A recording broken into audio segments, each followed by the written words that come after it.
Hey everyone, and welcome to Dr. Abu RTN Academy channel. Today we are going to discuss part 1 of seminar 6 of the University of Debrecen and the Biostatistics subject. In this seminar, our focus will be on statistical design and analysis, and will be mainly on the sampling and estimate and central limit theorem, and the main focus will be on the examples. So in these slides, just will be to the point rather than talking a lot or go through the slides word by word. So the focus here in our experiment, our focus will not be, or in very rare cases, on a single measurement falling within a certain range. Okay, so our target always will be the population. We need to know some investigations about the population. So here in this, we can design the experiment to get a sample of this big population, take a sample and check the mean of this sample, and whether this mean of, or average of the sample, the result of the sample, fall within this range or no. So in all the previous videos, what we had discussed, we're discussing whether the element or individual falls within a range or no, but here we're going to discuss the average of the sample or the mean of the sample falls within a certain range or outside a certain range. So the difference between here and the previous videos, that here we will talk about the mean of the sample, okay, or the average of the sample, not one individual item in a sample. So as we can see here, the target of investigation is the population. This is always our target of any investigation, is to know about the population, okay, not about the sample. We just take the sample as a mean, but we need to know about the population, okay. The parameter is a numerical, so we'll choose one parameter. The parameter is a numerical character, okay, which we are interested in from the target population. So this is the definition of parameter. Parameter is just a numerical character which we are interested in, okay, numerical character of interest, and we pick it up from the target population. So the parameter, for example, the height, the length, the weights, whatever the parameter which we are looking for, we are getting a sample in order to get or to collect some information about this character within the population. So here, sample is selected to collect information about the parameter in the population. Then, in order to reach a conclusion, so we are doing one of or two types of inference, okay, of our interest. So the first thing, we estimate the value of the parameter which we have, and then we use this estimated value of the parameter to compare it with another subpopulation, okay. So in order to design a statistical experiment and analyze it, so I have to select a sample. So how can I select the sample? What are the requirements for sample selection? This is very important point, and most of the time it comes in the exam. In order to select a sample, this sample must be representative. So it should be represent the whole population. How it can represent the whole population? I have to make sure that I randomly selected it, okay? I should not go and predetermine who I'm going to select. It should be randomly. So every element, every individual in the population should have the same chance or the same opportunity to be selected. Okay? So I should not be selective and go and pick one from here and one from there with intention. No, it should be randomly selected. So before selecting anything, every individual within the population will think or will believe that he has the same chance to be selected, because it is the random sample. In this case, I can say that the sample is representing the population in one part, which is randomly, okay? So the sample must be representative. The sample is representative when we use random sampling, i.e. means it means each element in the population has equal probability of being sampled or selected, okay? If everyone is randomly selected, okay, so this means that sample is representative. The second thing, in order, so maybe I go and pick only one person out of 1,000, so, and say it is randomly selected and he's representing the sample, okay, and he's a student and he scored E and F on all the grade, and we have many other students who scored A star and E. So we cannot say that this sample or this individual is representing, or this sample is representing the population. It cannot say it like this, okay? So this is only one of the parameters that it must be randomly selected. The sample must be randomly selected, okay? It's called random sampling. But the second part, that we should not have a very small sample, okay? Sample should be large, okay? Large, but it will not be equal to the whole population, because it will be difficult. Otherwise, there is no meaning of having sample. So the sample must contain larger number of elements, okay?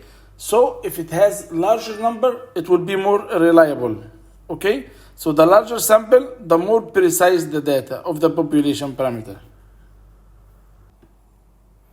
So usually the first thing after we select the sample or pick the sample, the random sample, and which should be large enough sample compared to the population, I must get some statistics, the mean or the average of the sample, okay? The average of the sample from one population or the mean of the sample, it will be different from another sample from the same population, okay? So if I took two samples, every one of them will have its own mean, okay? So after sample is obtained, the value of statistics, example the mean, okay, will be known and it will be fixed. For this sample, it cannot be changed because I have already choose or selected or picked the sample. So its average is known and fixed. I can get another sample from the same population and have its mean as well. Okay, which its new mean, the new sample mean, might be different from the previous one. It may be the same if we are lucky. So the two samples will be typical, or the sample will be have the same mean, but also they might be, or most likely they will be different, okay? So sometimes they are called, the mean of the sample, they're called the statistics, okay? So the mean of the new sample, okay? The mean, the average of the sample, not each individual, the mean of the new sample is variable, okay? So if I pick one sample, I'll have a mean. If I pick another sample, I have another random mean, because it is a random sample. If I get a third sample, I have a new random average or mean, okay? And so on. So this means of the samples which I have is called the statistics. So statistics is a random variable, okay? Statistics here, he means the mean or the average of the sample, okay? Is also became a random because the sample itself, it's a random that takes different value from one sample to another sample. So the probability distribution of statistics, okay, the probability distribution of the new means, the group of means I have mean 1 or average 1, which is x bar 1, x bar 2, x bar 3, and so on. So this also can become like a new sample of means, okay? The probability distribution of this statistic, the mean or proportion, is its sampling distribution. So I can have sampling distribution even for the means, not for the individual items themselves. Coming here to one of the favorite points which examiner used to ask about is the accuracy and precision, okay? Accuracy, if someone wants to tell you that you need to achieve some marks, he said you must be accurate. Accurate is a very good word. There is another word which is good but not like accurate. Accurate, the best one. Accurate, to be to the point, to the target, okay? Achieve your target. This is the meaning of accurate, okay? So precise, I might be precise, but I don't know my aim, my goal. For example, we have a circle, okay? And I want you to target the middle point, okay? And I have a flag here or something here, okay, any photo here, but I want you to target the middle, okay? And by mistake, because you don't know the rules, you are keep targeting here in this one. So you get all your data precise in this area, but this is not the target. I want it to come here in the center, okay? So you get all your data precise all together, but in the wrong place. So in this case, you are precise because you get all of them in the same place, very close. So if we are talking about the standard deviation, how way they are from each other, they are in the very close place, so the standard deviation is very small. So the precise means the standard deviation is very small, okay? Standard deviation they are very close. They're not deviating from each other. If they are scattered, so they have big standard deviation. But they are very close, all of them in the same place, but the place itself, it might be wrong, maybe right, maybe wrong, okay? So it doesn't mean if it is precise, it is accurate. It could be accurate or not, but precise means that all of them came in the same place. Okay, so the standard distribution, it is not big. Standard deviation is very small. All of them came in the same place, so this is called precise. The standard deviation is small. But if you get them in the right place, okay, in the center, all of them in the center, they are accurate. So, and we'll look at this example. So if you look at this example, for example, all the data, all the arrows came in one place, okay, so they are precise, very close, small standard precise, okay. So here we have precision, but they did not get to the target. So here, high precision and low accuracy. Okay, so if you can see here, it is high precision and low accuracy. Low accuracy, because accuracy it must come here, and high precision. If you look at this one, all of them, they came in the same place and in the target. So the high precise, high precision, and high accuracy as well, okay? So here, low accuracy and high precision. If you look at this one, they came in the middle, almost in the middle, so they are more accurate to the point, okay, but they are not precise, they are scattered. So low precision but more accuracy. Here only one came in the target and the rest are scattered, so I lost a lot from the target, so they are not accurate, and at the same time they are not precise. So low accuracy, low precision, okay. So if I have an estimate of the data, because we said that we'll have estimate of the data. If you remember here, we said we have estimate and we have comparison. We have estimate and we have comparison. So this is the estimate of the data. The estimate, these are the two most important attributes of the quality of an estimate. If we want to say the estimate is accurate or no, we have to check the accuracy and we have to check the precision. If both of them are high, so it is very high quality. Okay?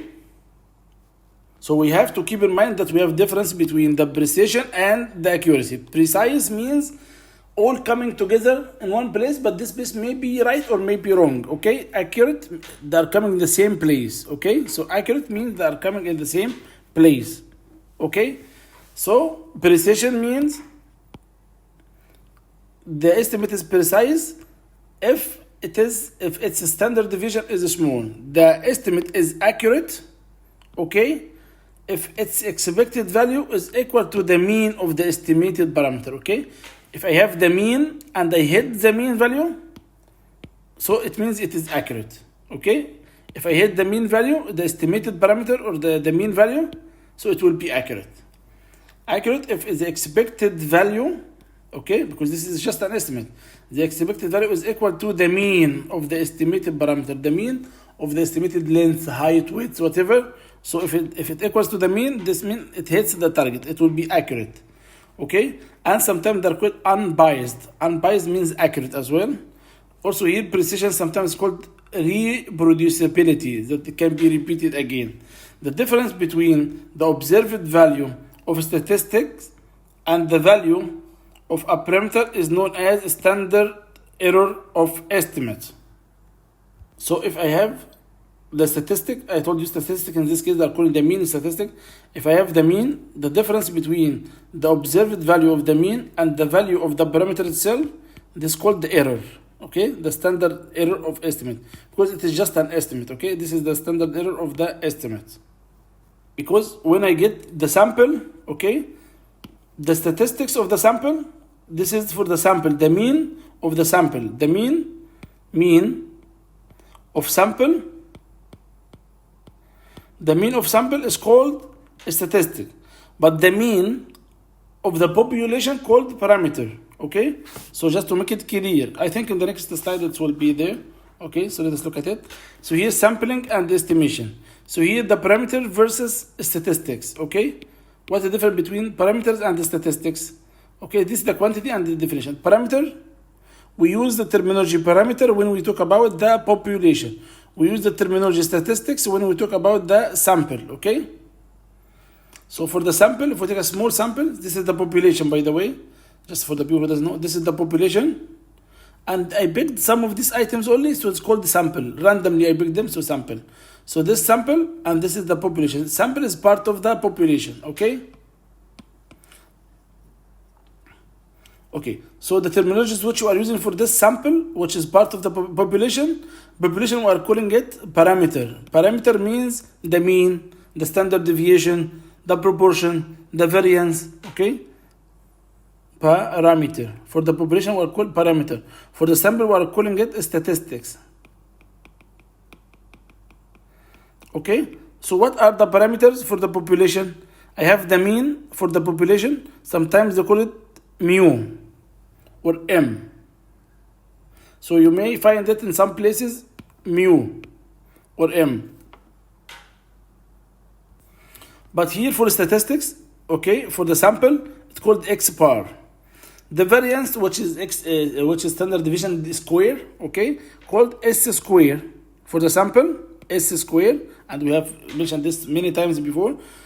The variance for the population is called sigma square. Standard deviation called sigma only in the case of the population, called sigma, and called s in the case of the sample. And this is mentioned also in the scientific calculator, and we have given this example. The proportion for the parameter is the proportion which will given 20%, 30%, 50%, whatever the proportion which will be given the question. But in the sample we have to get the proportion. If I want item to happen 3 times or occur 2 times or 3 times, 3 out of 7, for example, I have n sample of 7, and I want to be happen 3 times. If I repeated the experiment 7 times and I want it to happen 3 times, it will be 3 over 7. So it will be k, the time number of occurrences divided the total number. So this is called the proportion. But in the case of the population, it is given the proportion of it. Okay.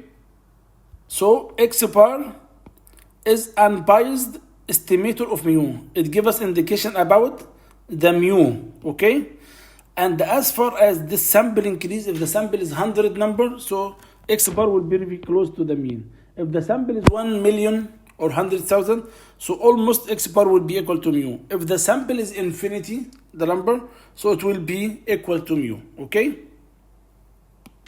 So here what it says that x bar is unbiased estimator of mu. That is, as the number of the sample element increases toward the infinity, if the sample is 100 number, 1,000 number, 10,000, 1 million, as far as it increases, the x becomes very close to the mu, which is the population. Okay? As it increases toward the infinity, x bar values will tend to be mu. The same thing here also. The standard deviation S of the sample also is unbiased estimation of, I can use as an estimation of sigma, and also as the number of elements increase in the sample, sigma will become very close to, S will become very close to sigma. So here the concept of this central limit theorem, that we suppose that we have a specified population, any big population, okay? The mean of the continuous random variable, okay? So is mu, because it is a population. Its mean will be mu, and the standard deviation will be sigma. So I have big population, its mean is mu, okay? Sometimes they're calling m or mu, but mainly they're calling mu. And the standard deviation is sigma, which is not s, because it is population, it is not sample. And we pick some random sample from here, sample 1, sample 2, sample 3. And for each sample, we have get x bar, okay? Random select a sample with a size n, observation from the population, and we compute the mean of it, which is x1 bar. Then we get another sample, okay, of n observation, the same n observation. We get a new x bar, okay, for the new sample. We said each sample, okay, will have its x bar. Another sample, x2 bar. Another sample from the same population, okay. So then we'll have list of x bars of the samples, okay. So if we draw the simple random samples which we have here as a graph, okay, and we got the mean of them, the mean of the means. Yeah, so now we have sample of means, okay. So we have sample 1 and its mean, sample 2 its mean, sample 3 the mean of it, okay. So the mean of each sample, and then we draw them, so they will go toward the mu. So they will be very close, go very closer until they will be very close to the mean. If we look here, this is the population and this is the distribution of the population, okay, with mu, its mean is mu, okay, and its deviation is sigma, okay. But here, if we have got some sample means, okay, and we are drawing. This is sample of means, okay, of x1 bar, x2 bar, x3 bar, x4 bar, extras, okay, from the same population. So if the sample is small, so they will be closer to the mu. They will be closer to the mean of the population. But if the sample is bigger, they will be very close, okay, not only close, they will be very close. They will go toward the mean of the population, which is mu, okay. They will be very close to the mu. See, they become very close to the mu, okay. So if n is more larger, maybe it will be like one line. Next time it will be like one line only, okay. So it will be very close until it reaches the mean of the population, which is mu, okay. The same thing here. If I have big population, then I get some samples and get the means of the samples, okay, and draw them. It will make it a nice ratio, very close to the mean. And next time, if the sample is large, they will be very close to the mean, okay. The same thing here also. So this is the concept of central limit theorem. If I want to arrive to the mean of the population, which is my target, because my target is not to get the mean of the sample. The mean of the sample is just to check this sample or to calculate, and then my aim in the statistics is to withdraw a conclusion about the population, the whole population, not about the sample. I want to draw a conclusion about the whole population. So if I can get the mean of the 1 million population from small samples, tens of people, or tens of elements, 10 of element, 10, 5, 7, then I can draw a conclusion about the mean of the population. It will be very helpful. With small samples, I can withdraw a conclusion about the mean of the population, okay. So this is the purpose. Actually, I'm trying to limit it to go toward the mean of the population itself, okay, toward the mean of the population itself, okay. So that's why it's called central limit theorem. Draw a simple random sample, okay. This is simple random sample, and its number is n. Sorry, this is the population. Simple random sample, okay. Simple random sample of any population, and the mean of the population is mu. So the mean of the population is mu. I get the sample and I will draw it, okay.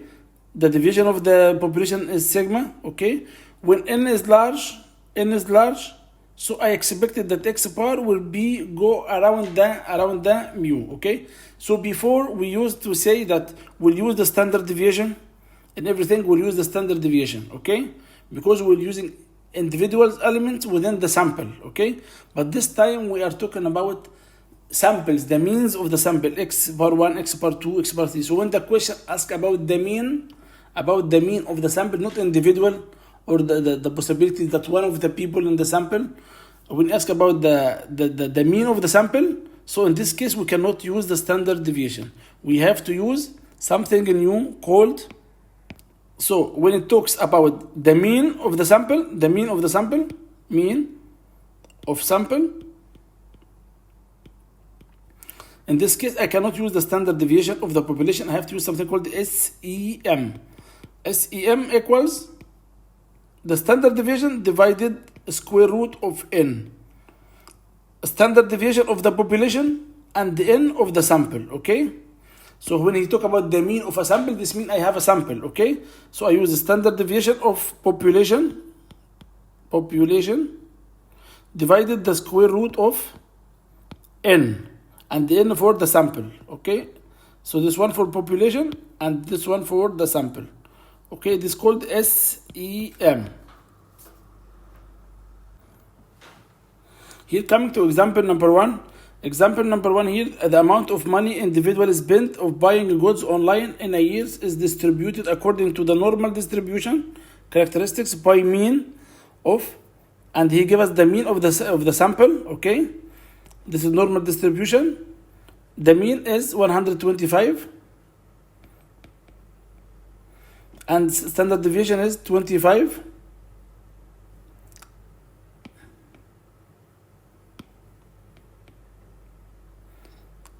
Standard deviation is 125. So what is the percentage of the people spent between? So here he asked about the percentage of the people, not about the mean. About the percentage of the people spent between 110 and 130 of buying goods online. Okay, so I have this people X, about them X, they are more than 110 and less than 130, so not equal, more than 110 and less than 130. Okay, so this is not the standard normal distribution. It's only normal distribution but not the standard. I cannot use the standard normal distribution tables. This table is only for standard normal, so I have to convert all x's to z. Okay, this for standard normal distribution. I cannot use them. I have to convert it into z. Okay, then I can delete this one. Okay, and I try to convert this one. So I say here x minus, we said last time, so every one of them will use x minus mu divided x minus mu divided sigma, you remember? And here it will be x minus mu divided sigma. So the first one, 110, it will be 110, x equal 110, so z will be equal 110 minus mu divided sigma, which is 110 minus 125 divided sigma, which is 25. So this sigma 25, not 125. Okay, which is minus 0.6. Okay, for x equal 130, so z will be equal 130 minus mu, which is 125, divided sigma, which is 25. Okay, and this will be equal 0.2 positive. Okay, so I'm looking about the distribution of between 110 to 130, or between minus 0.6 to minus 0.6 to 0.2. So one of them negative because it's minus, and one positive the other side. So I want this one. So I get from the standard normal distribution table for 0.2 all this area, and for 0.6 I'll get all this area from the table, and I will subtract them, so I'll get the difference. Okay, so usually we make the big minus the small one. So the big is 130, okay, minus the small one. Okay, so to get the difference, so it will be z is which is big minus the small. So the probability of 0.2, which is the big, minus the probability of the small one, which is minus 0.6. This will be the way how we get the probability. Okay, so get the probability from the table here. Z 0.2 minus, probability of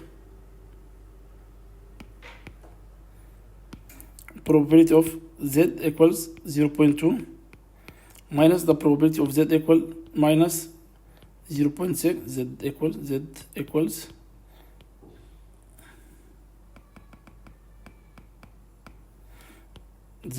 minus 0.6.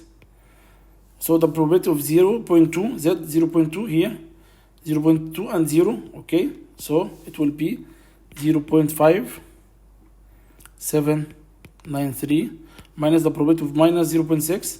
So minus 0.6 and 0 here, minus 0.2743. So the answer will be 0.305. Okay, which is this answer? Okay, 0.5. Okay, I hope this one is clear, and it is simple and straightforward, and it's like the previous SEM. But he's just as the introduction before coming to using, because here we are talking about what is the percentage of the people, or the probability. Probability means also it is a percentage or probability of the people spent. So if I want to make it the percentage, I can make 30.5%. Okay, so what is the percentage or the probability of the people spent between this? So these are the people. Next question will be, he's asking about the mean, and you will see it in the next question. here in this example, it says that amount of money individual spent on buying online goods, the same thing also, and the same mean equal 1.25 and sigma equals 25, the same thing. If a random sample of 25 individuals. So here he said we choose a single individual. But in the other example here, he talked about a random sample of 25 is taken. So here I have a new parameter, n, okay? N equals 25. And this n for sample, okay? N for sample. This sigma for the population, okay? So a random sample of 25 is taken. What is the probability that the mean? So see here the question, the probability of the mean, probability not of the number. Look at the question here. What is the probability of he or she, individual, between? But here, what is the probability of the mean of the sample? If we ask about the mean of the sample, when I use z, I want to z equals x minus mu divided sigma. Okay? In this case, I cannot use sigma anymore. I have to replace it with something called SEM. SEM equals sigma divided square root of n. So before I start answering the problem, I have to replace sigma with sigma divided square root of n. So this is the first step. And the rest of the steps will be the same. Okay? So what is the probability of the mean of the sample between 110 and the same thing, 110 and 130. The same thing here and there the same. The only difference here he's talking about he or she and there is talking about the mean. Okay? So the first step I write SEM equal sigma divided square root of n. Sigma equals 25. Square root of n and 25. Which is 5. So 25 divided 5 equals 5. So SEM in this case equals 5. SEM will be equals to 5. Okay? I can deal with the same problem as it is. He said what is the probability of the mean? So I can consider it as x also greater than 110 and less than 130. Okay? So I can say x minus mu divided sigma. No, this time I will not write sigma. Okay, so x minus mu divided SEM. The one which I just calculated, which is sigma divided the square root of n. The one which I calculated, okay? This is the only difference. So also 130 minus mu divided SEM. So 110 minus mu divided SEM. So just the only difference, I can consider the new sigma is SEM. Instead of sigma, a SEM. Okay? So what is the new Z value? So 110 x equals 110. So Z equals 110 minus mu. Mu is 125. Divided sigma, which is not sigma, but in this case it is SEM divided 5. Okay, you remember the last time we said divided 25, but here it's divided 5 because SEM is equal to 25 divided square root of 25, which is 5. Okay, so in this case I'll get the new Z, which will be minus 3. So when x equals 110, Z equals minus 3. When x equals 130, let us calculate it. Z equals x equal 130. Z equal 130 minus 125 divided 5. So equals 5 divided 5 equal 1. So Z equals 1. So I have to go and check in the table here. Okay.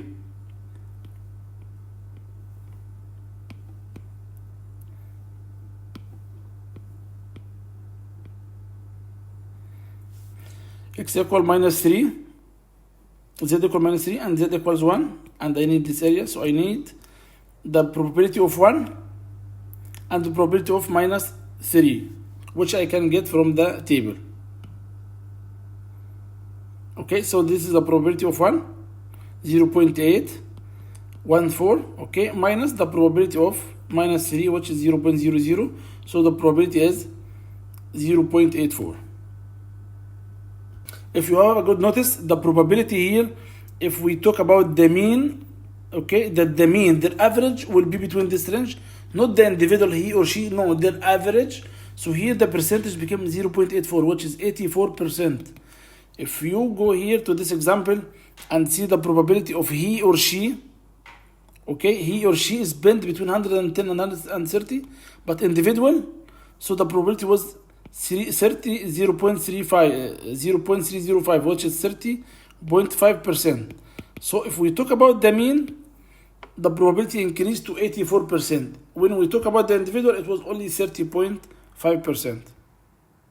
Example 2 also has the same meaning. If the mean of the standard deviation of a serum iron value for healthy men are 120, okay, so this is the standard deviation, mu equals 120, and this is the standard deviation of the value, and 15 microorganisms per 100 milliliter respectively.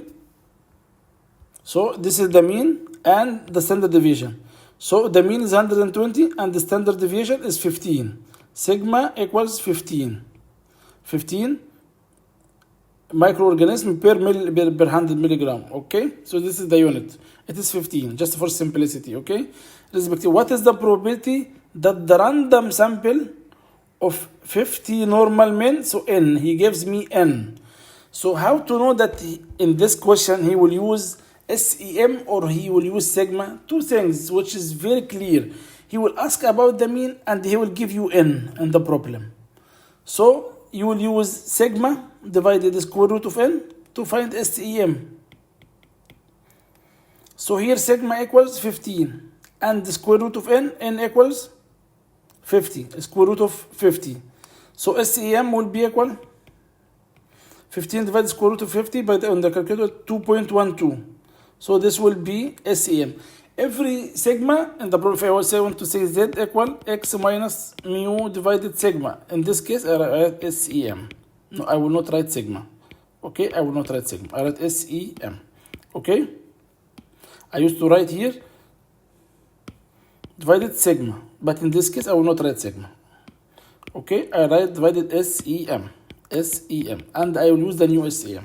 SEM already including sigma, but divided square root of n. This is the only difference which I have here.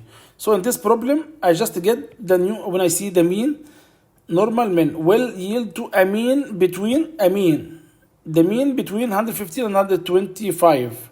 So x between 115 and 125. Okay, so the probability will be probability of z, so I get x equal 115. So what will be z? X equals 125. So what will be z? So when x equal 115, z will be equal 125 minus mu, which is 120, divided SEM, which is 2.12. The same thing here, 125 minus 120 minus, sorry, here it is 115, sorry, here 115 minus 115 minus 120 divided, and here 125 minus 120 divided 2.12, okay? Here will be equal minus 2.36, and here will be equal minus 2.36, okay? So I want, sorry, between minus 2.36 and plus 2.36. I cannot have more than two decimals, okay? I want this area, so I get the biggest minus the smallest, okay? So the probability of z equals the biggest one, 2.36, minus the probability of z equals minus 2.36. I get it from the table and I substitute here, so I can get the answer, okay? So from the table I can get this value here and this value and substitute and get the answer. Example number 3 also is a straightforward case. Okay, so if the mean of the mean and the standard, he gave me both of them, okay, respectively. So the mean mu, and here the standard. Okay, the same example, the same problem, but here a group of 5 men are examined. Okay, group of 5 men are examined. What is the probability that at least 2 of them? Once I see at least, I remember the binomial distribution. If you remember the binomial distribution, we have K, and we said that if we have K and we have P and we have Q, so you remember this? So let us answer the first part of it and then answer the second part. So in this problem, he did not talk about the mean, okay? And he gave me the M number, okay? Which might confusing me. I thought I have to convert the standard deviation into SEM because it is the mean, but he did not ask for the mean. He did not ask for the probability of the mean. He asked the probability of individual of having a serum iron level of 125. So it is not SEM because he did not mention the mean. The key point is the mean. And in order to make sure, he will give me a number. In this type, he gave me a number, but he did not give me, or he did not ask me about the mean. So it is a normal problem. So what is the probability regardless of 1 or 2? What is the probability of the selected person will be having, what is the probability that will be having a serum iron of 125? Regardless 1 or 2. Why I am doing this? Because I know that if I have at least, I have to use the binomial. Okay, so binomial says that I must have P, I must get Q, after getting B1 minus P, get Q, then I must have K, I have the K which is 5 men, a group of 5 men, okay, sorry, I have N is, which is N is 5, I have N, the number of the sample, okay, the sample N is 5, I have K, he gave to me K, at least 2. At least 2 means 2 or 3 or 4 or 5. So I can strike through and say what's lesser than 2? It will be 1 and 0. So at least 2, I'll get 1 and 0. Okay, the probability of 1 and 0, and then say 1 minus the probability of 1 and 0. The same one which I used to deal with when I was solving the problem of the binomial. So the 1 minus the probability of these 2. Okay. So I need to get P. I don't have probability in this problem. So I need to get the probability. So the probability of this problem, I can get it from the standard normal distribution. The probability from a standard normal distribution. But I don't have the standard. I have the normal distribution. I don't have the standard. I can convert. He want X greater than 20, X greater than 125. So if X greater than that, Z means 125 minus mu 120 divided sigma, because it is not SEM case. It is not the mean case, okay? Divided sigma as it is, divided 15. So here it will be 5 divided 15, 0.33. 0.33. So Z will be greater than 0.33. If I draw the graph again, every time I used to draw the graph to avoid any confusion. So this is 0.33, it will be greater than 0.33. So greater than 0.33, I have to get it at 0.33 and then 1 minus it, okay? So from the graph, I have to go get it, and because it is greater than 3.3, I have to give the reading at 0.33 here. So I need this area, okay? I don't want the other one, so it will be 1 minus the probability of 0.33. Okay, probability of 0.33. Because probability of 0.33 will give this side. I need the other side. So let's check the standard distribution table. If you check here at the table, 0.3 and then 3. So 0.33 will be equal to 0.6293. But in this case, I don't want to get Z greater than. okay? I want just when z equals 0.33, the probability will be probability equals 0.6293. This is the probability when z equals this amount, okay? I'm looking for x greater than 125, okay? But I get the probability when z equals 0.33, okay? Then I'll see. So the way it's answered here is the probability x equals 125, he got z equals to 0.33. So the probability of z equals 0.33 is equal from the table 0.6293. This is the probability. So I write it here and I come to the binomial distribution. So I have p,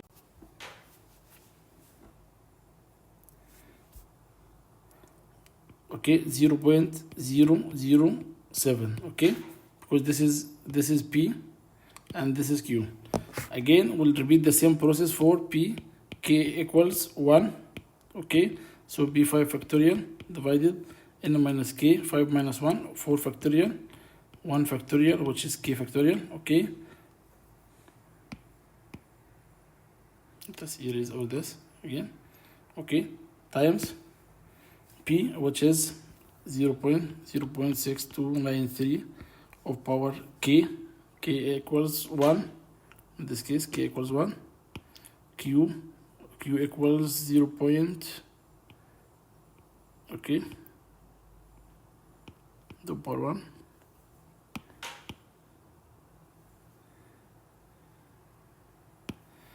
1, factorial, okay, times 0.6293 of power 1 times q, which is 0.3707 of power n minus k, n5 k1, so of power 4, okay, which is this one. So I'll get the answer 0.5. So I add the probability of these two, but I don't want the probability of these two. I want the probability of 2, 3, 4, and 5, so it will be 1 minus them. So the probability of these two will be 0.0664. Okay, this is the sum of them. The probability of k equals 0 and the k equals 1. I want the probability of 1 minus these two, okay? 1 minus them, because I don't want the probability of 0 and 1. I want the probability of 2, 3, 4, and 5. So it will be 1 minus this one. So the probability will be for k greater than or equals to 2, not 0 and 1, no, the other way, which is 2, 3, 4 greater than or equal to 2. It will be 1 minus this number, 1 minus, it will be equals 9336, the same figure, okay? I hope this one is clear. And this one actually it is a combined problem between the binomial and between this session as well, which is sampling and estimation, okay? So going to the next example, which is example number 4. In this example, he says here, suppose it is known that a certain large human population cranial length is approximately normally distributed with a mean of 185.6 m. This is the mean. Mean equals 185.6 mm. Okay, and the standard deviation sigma equals 12.7 mm. Okay, what is the probability that the random sample of a size 10, so he gave me n. If he gave me n, it could be binomial problem again, or it could be mean problem. So let us continue. From this population, we'll have the mean. Okay, so now it's very clear, it is SEM problem. Okay, so now we realize that it is a standard error of the mean problem. Okay, by the way, SEM, I think I did not mention before, this is a standard